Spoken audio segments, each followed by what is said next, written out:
I'm still using Google Sheets to this day. Like super simple. It's a free platform. Like just get Google Sheet up, put Monday, Tuesday, Wednesday, Thursday, Friday.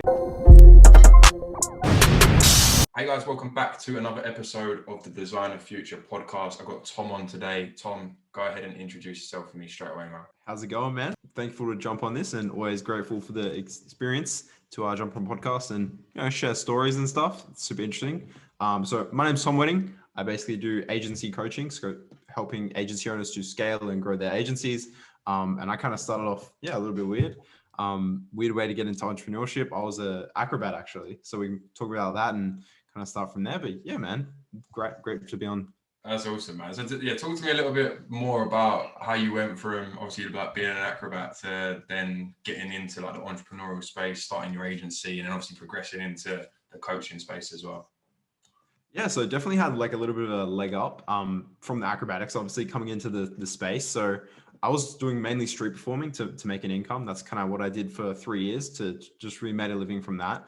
Just doing acrobatics on the street, building crowds, learning how to communicate with people, and just entertain people basically. So I definitely had that confidence coming into the space of like, being able to talk to people and interact and build connections, because that's really what business is, right? At the end of the day, business is people. So that was a huge advantage for me coming into this space. And I started off in the agency space, obviously learning how to run a digital marketing agency, speaking with business owners and that kind of stuff. So yeah, it definitely helped having that confidence to, be able to not be scared to speak with people and get on the phone and jump on calls and stuff. So that certainly had a big impact on starting off and having success pretty quickly.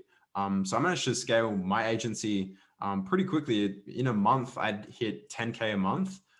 It was all happened very, very quickly. Obviously, I went through a bunch of different courses. I was, mentors, just implementing, and really, just scaled really quickly because of that. I feel like definitely that advantage there of the confidence, because like I said, business is really, really just about people and connections. So yeah, that's pretty much how I started off.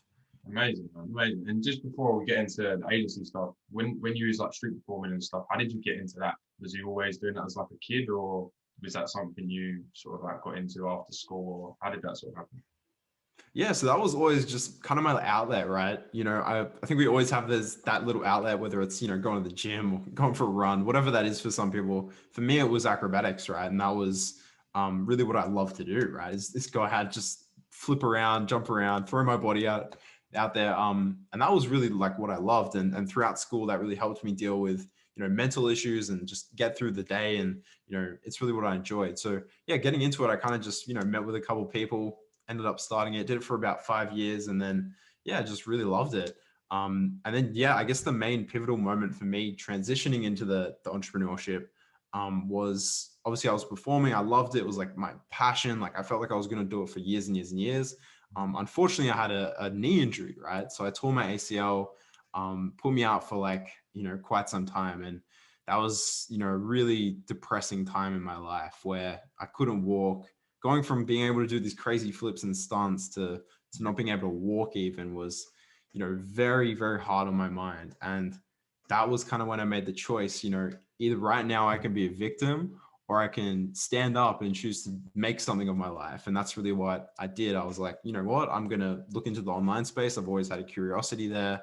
And that's what I chose to do instead of, sit there and kind of dwell in that situation. So I think that's a huge lesson for people, is like when those situations do come up, you really do have two choices. It's you can really dwell on that situation and be, victim to it, or you can choose to like really level up and take a stand from that. So that's really what I chose to do from there. And transitioning into the online space, like I said, wasn't easy, but definitely had a little bit of a leg up there. Yeah, I love it, man. I love it. Well, congrats. It sounds yeah, and I love that you had like that passion for like doing the street performing as well before you went into it, because obviously that does translate into what you've achieved so quickly within the agency space. Apart from the acrobatics, what's one thing that you've done that you're certain that none of my previous guests have done? Oh, that's an interesting one. I've had a lot of odd jobs, a lot of odd jobs. I was a florist. I used to look over exams. there's a lot of weird stuff. One of my favorite jobs, actually, this is probably something not many people have done before, is I used to get paid to go and drink at bars, right? And basically look at like the promotional materials around the bar and like kind of, report back and take photos of that. And they'd pay for drinks and stuff. So I'd get paid to go out, have a couple drinks, and, and it was good time. So that was pretty interesting. Uh, The one thing I noticed, I don't know if you know much about like the UK and stuff like that, but we've obviously got like, this is completely irrelevant, but I think it's quite be funny. We've got like Magaluf, for example, which is like your party destination. So I know in Australia you've got like Bali. A lot of people go to Bali to go and like party sort of thing. So was you like a rep in a sense in terms of like you was promoting that bar, or it was just like more so like a marketing feedback sort of thing? Yeah, just mainly a marketing feedback, more like, kind of mystery shopping, going around to different bars all around the place. I ended up actually traveling and doing it as well. So I went, from I'm Melbourne in Australia here, did it all around here, did it in Sydney as well, couple places in Adelaide. So like just all kind of around Australia, which was super fun and interesting. One thing we noticed when I was in Australia with my other half was like we noticed like Surfers Paradise was a bit of like a party central in Australia. Like you can go from like not the outback, we definitely didn't go in the outback, but from like nothing going on to just driving into this and you just see all these like teenagers sort of just getting drunk and yeah, that's really cool. Tom, if you had to delete every app on your phone, but you could keep three of them, what would those three apps be that you would keep when it comes to running Ooh. your business or even just your day to day, personal life as well? Yeah, that's actually a pretty easy one for me. I'd say the main three is Messenger, Facebook, and the third one would probably be emails. That's probably the main three I'd keep. I don't really use too many apps, honestly. It's really those three is my whole business runs on Facebook basically at the moment. So those are really the three apps that I would keep. That's a really cool question. I'm glad you asked that. I think that's really cool to ponder because I'm very obsessed with simplicity and Mm, like removing complexity from life because I think that's so important to really staying focused and also achieving your what you want to achieve, right? Because you're so focused on the like exact things you need to be doing as opposed to like the complexity, and there's so much confusion in everywhere, right? Even advertisements you see everywhere. You walk down the street, you see 20 different advertisements for different things. There's like so much people trying to buy your attention, and it's really hard to stay focused sometimes. So I think, yeah, simplicity is like such a huge thing. That's a really great question. 100%, man. And that's why I love to ask that question as well, because I definitely believe at this moment in time, like less is more when it comes to materialistic things and definitely within your business. Like, so for the people watching and listening as well, like what Tom's basically just said, he said, look, my whole business runs on Facebook. I don't need to have Instagram, Snapchat, Twitter. Like that's just going to not confuse him, but it's just going to take his attention away from what he already knows is working and what he can continue to scale. So that's really, really, really cool. Obviously you've done the acrobatics, but as a child, what did you want to be, and how does it obviously differ to one the acrobatics and what you're doing now? Yeah, so I was always a like very different kid, just always doing such weird things. Um, I guess when I grew up, I kind of grew up in a space where our family traveled around a lot, right? Oh, I went to 9 different schools growing up, so it was always about like making new connections, meeting new people, new experiences, being spontaneous, right? And that's kind of definitely shaped me into like the entrepreneur I am today. I would, yeah, definitely attribute a lot of characters and values to back then, growing up as a child, traveling a lot, not ever being stuck in the same place for more than 2 years. That definitely plays a toll on your mind of having to adapt, right? And I think that's probably one of the biggest things, especially in the online space, right? Just constantly having to adapt, changes, you get ad accounts shut down, like all these different things happen. And it's about adapting to that situation and moving on from that. So that's, yeah, as a child, I think that's definitely one of the things that helped shape me into who I am today. I always kind of had that, sense, right, that from a child that I would be something like, entrepreneur or just something weird, right? I can't remember too much about like what I wanted to be back then. I can't remember what I was saying. But I do remember it was like a time where, like I said, there was a lot of adapting and growing and learning so quickly that there was always going to be like a pathway that wasn't, standard or, just normal. I know that for a fact, but yeah, apart from that, I can't really remember what I specifically said I wanted to be as a kid. Oh, that's awesome, man. And I think as well, like that's a really like unique situation because, say for example, someone that's lived in the same location their whole life, their parents had the same job their whole life. That's what they'll see as like normality. But whereas you've been like almost traveling in a sense your whole life, and I'm guessing obviously that was due to like your parents' job situations, obviously changing and stuff like that. So you've sort of been brought up with that expectation or reality of like outside of the norm. So that's amazing, man. Let's imagine that someone has found this video out of the blue from going onto YouTube and typing in how to make money online. If you could break down it into like 3 simple steps, what would you sort of break it down into? Yeah, so this is going to sound very counterintuitive, but the first step I would say is don't make money. Sounds super weird to say that, but I would say take a huge step back, realize why you want to make money in the first place, because it might not be for the right reasons. And then that's almost like just silly, right? So first step I would say is like really ask you a question like, what do I want out of this life? What do I want to achieve? And that's not easy because you do have to try things. But I think the money like side of things, don't be focused just on the money so much. Next thing I would say is start doing research, right? Start learning. And especially start with yourself, right? Start with your mindset, start with the values you want to have, the standards you want to hold yourself to, start with disciplining yourself to certain habits, right? And that just starts small. Like, I'm going to read 5 pages of a book today, right? Every day for the next week, right? And start disciplining yourself to take actions, right? And start learning, implementing, then start learning the business models, right? Start finding which one's going to work best for you because there's thousands of ways to make money online currently, right? And there's only going to be more as we go on. So really find the one that resonates with you the most. And then from there, basically just full implementation. That's step number 3, right? Just full implementation, full commitment, even through the failures, even through everything that goes wrong, commit to that one business model for at least a year, right? I like this. There was a cool concept I heard from someone called the 5 ones. And it's like, have one niche, offer them one thing, have one source to generate leads and clients in that niche, one sales system, and then do that all for 1 year, right? And if you can follow that, that's really going to give you an idea of if you can make this successful or not, right? Because really, when you think about it in the scheme of your life, what's a year, right? You could do that for 5 different businesses. That's 5 years of your life.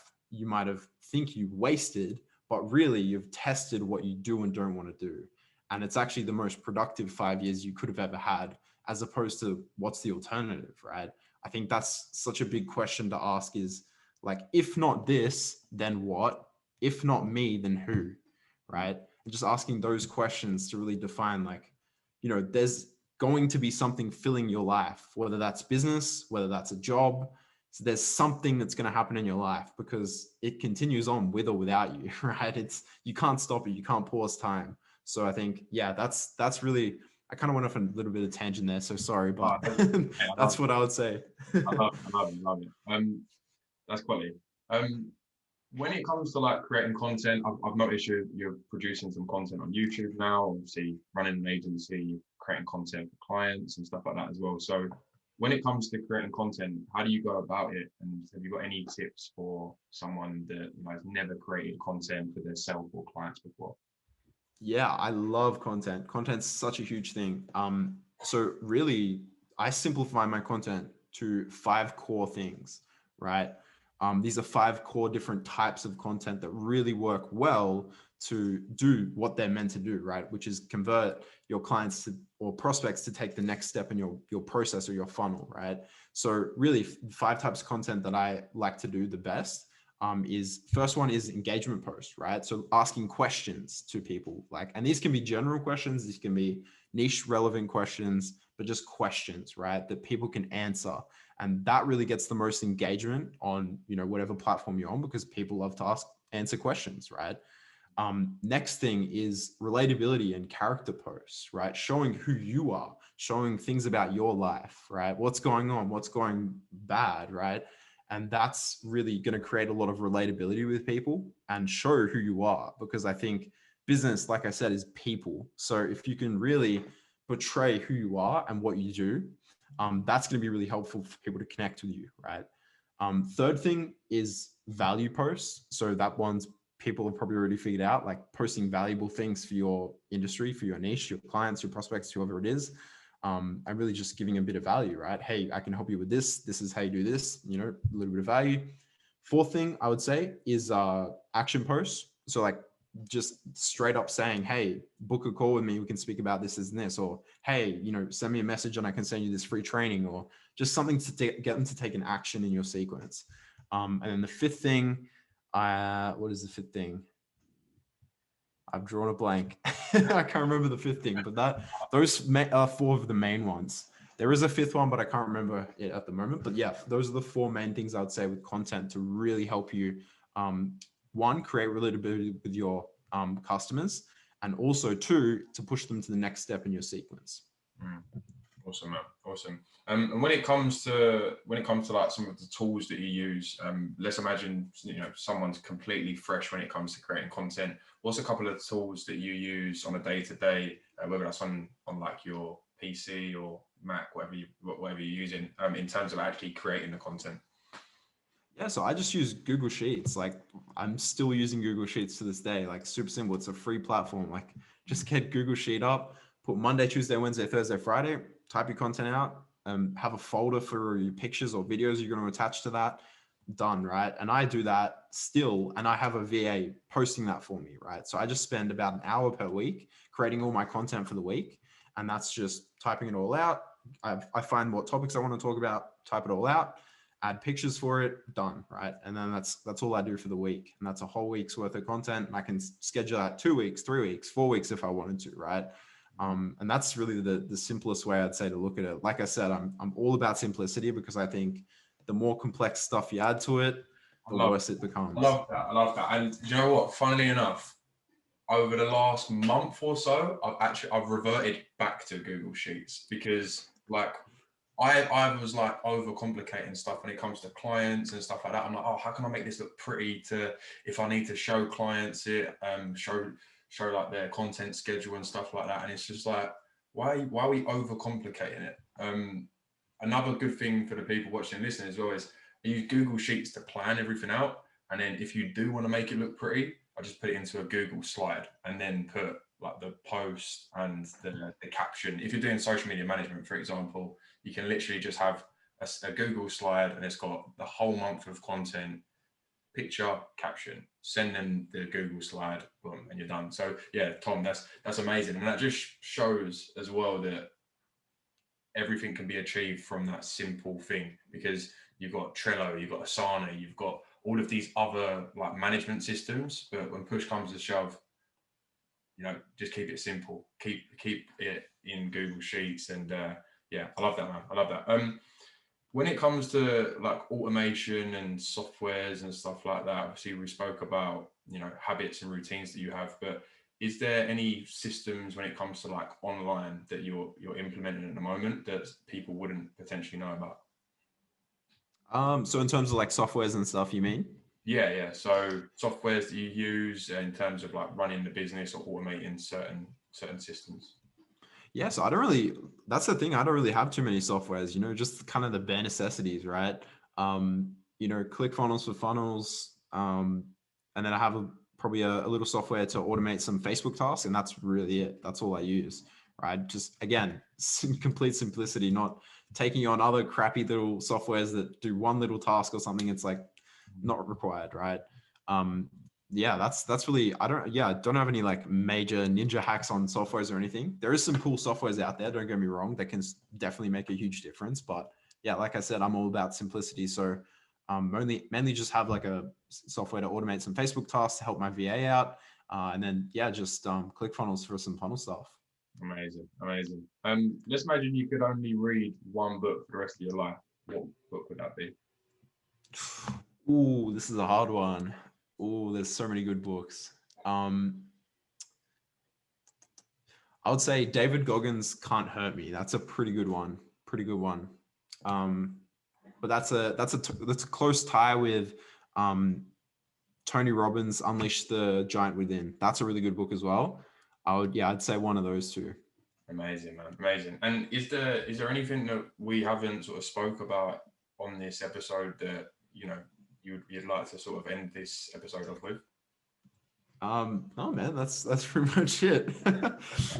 Amazing. Well, obviously, this is the Designer Future podcast. It's all around helping other entrepreneurs get inspired and motivated to take action online. I'd love to know where you sort of see yourself within the next 12 months. And, you know, the whole point of this show is that I can then arrange a time in the future to get you back on and sort of tick those goals off together. So where is Tom in the next 12 months? Yeah, so I see Tom crushing it with his coaching business and just really scaled that out. A lot more scalable with like systems and fulfillment on that side of things. Just crushing it. Yeah, maybe running some seminars, traveling a little bit. Yeah, that's probably where I see myself. For the people watching and listening as well, like living in Australia, because I know obviously people watching this all around the world, but where is like your travel destinations where you would like love to go traveling? Because obviously Australia is like pretty lucrative in terms of the beaches, the constant sun, you know. That's why I went there, a bit that way, because looking outside my window, you don't see a lot of sun here in London. That's so true. Yeah, the UK is pretty dreary a lot of the time. But yeah, travel destinations. Really want to go to Santorini, Greece. That's definitely on the bucket list. That has a huge. Always wanted to go there. Such a massive place. That's very awesome. Yeah, definitely. And then also Italy. Italy's pretty nice. You know, Portugal, Spain, and stuff like that. Definitely up there. Yeah, and Europe and I guess everywhere. But yeah, Santorini definitely want to go there. That's one of my biggest goals is to get there. Amazing, man. Amazing. Well, thank you so much for coming on. It's been an absolute pleasure. I'm going to leave YouTube, probably the best place for you at the moment. Yeah, YouTube's good. Or Facebook. Facebook's probably the best. Awesome. Well, I'll leave Tom's Facebook and YouTube in the links below. Definitely go ahead and give him a follow. And we'll speak to you soon. Take care, guys. Awesome. Great to jump on.